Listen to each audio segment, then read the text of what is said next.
Hello friend, TYBC. Topic crystal field theory. It is a John Taylor distortion theorem.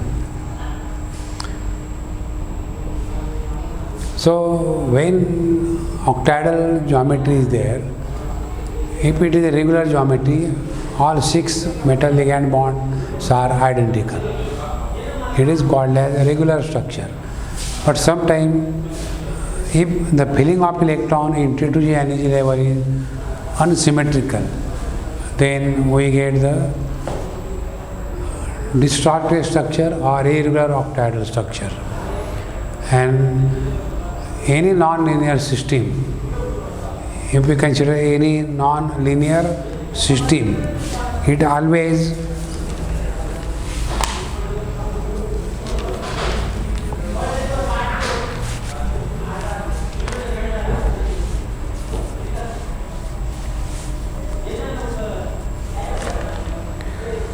any non-linear molecular system in a degenerate electronic state will be unstable. Therefore, it undergoes some sort of distortion and it becomes the stable. So that is a basic concept of John Taylor distortion theorem. So actually, if we consider example, copper plus 2 ion, it is a D9 system is there. So T2G level is exactly fulfilled, but Ag level is not exactly fulfilled. So here dz square may contain 2 electron or dx square minus y square may contain 2 electron. Depending upon that, we get the tetragonal distortion in which either 4 long, 2 short, or 2 long and 4 short bonds are obtained. 4 short, 2 long bond, or 4 long bond and 2 short bonds are generally obtained, and we get a distorted structure. Now experimental result shows that we get the 4 short bond and 2 long bond, means the electronic configuration containing dz square 2 electron and dx square minus y containing 1 electron is dominant or is a predominant configuration. 2 possibilities are there. Either dx square minus y square contain 1 electron or 2 electron.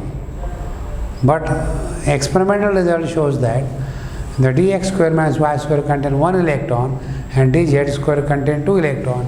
This configuration is dominant. And for this particular case, so I have drawn the MO diagram. So it is a octahedral and a tetragonal field. The splitting take place like this. So dyz, dzx contain 2 electron, then dz square also contain 2 electron, dz square contain 2 electron, and dx square minus y square contain the 1 electron, where the configuration in dz square containing the 2 electron is dominant, and therefore their energy will be decreases, while the energy of dxy and dx square minus y square z will be increases. So we calculate actually the net change of stabilization energy due to the splitting of T2G level and due to the splitting of Ag level can be here.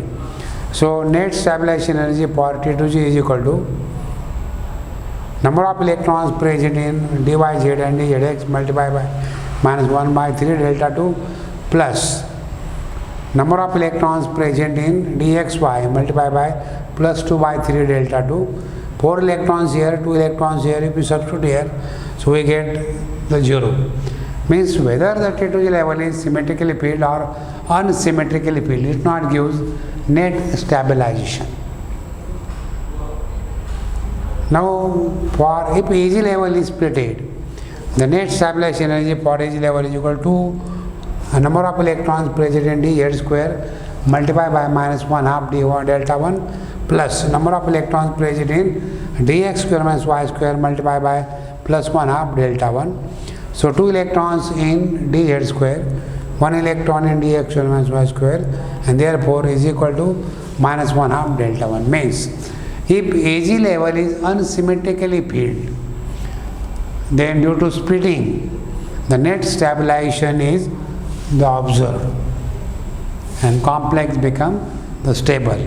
So any non-linear molecular system in degenerate electronic state will be unstable, and therefore it undergo some sort of distortion, and degeneracy is removed, and complex becomes more and more stable. So it is a concept of John Taylor distortion theorem. Actually, we have seen the distribution of electron in splitted T2G level. So there are rules are there. One rule is there: T2G contain, or if the 10 dq is greater than pairing energy, or 10 dq is less than pairing energy. So it is general concept. But if values are given, the magnitude of 10 dq and magnitude of the pairing energy are given, then you should be able to identify actually whether the complex is high spin or low spin, what is the number of unpaired electron, and generally in exam the problems are asked on this particular aspect. So they give the values of pairing energy, they give the values of 10 dq, and depending upon that they ask which complex is high spin, which complex is low spin, or how many number of paired electron and unpaired electrons are present in that splitted T2G and AG level. So it is my last topic, that is actually the CFT. Then next like video I can share with you the next topic, that is a molecular orbital theory. So I have every time provided the handwritten notes, so you should write down in notebook. Okay, thank you.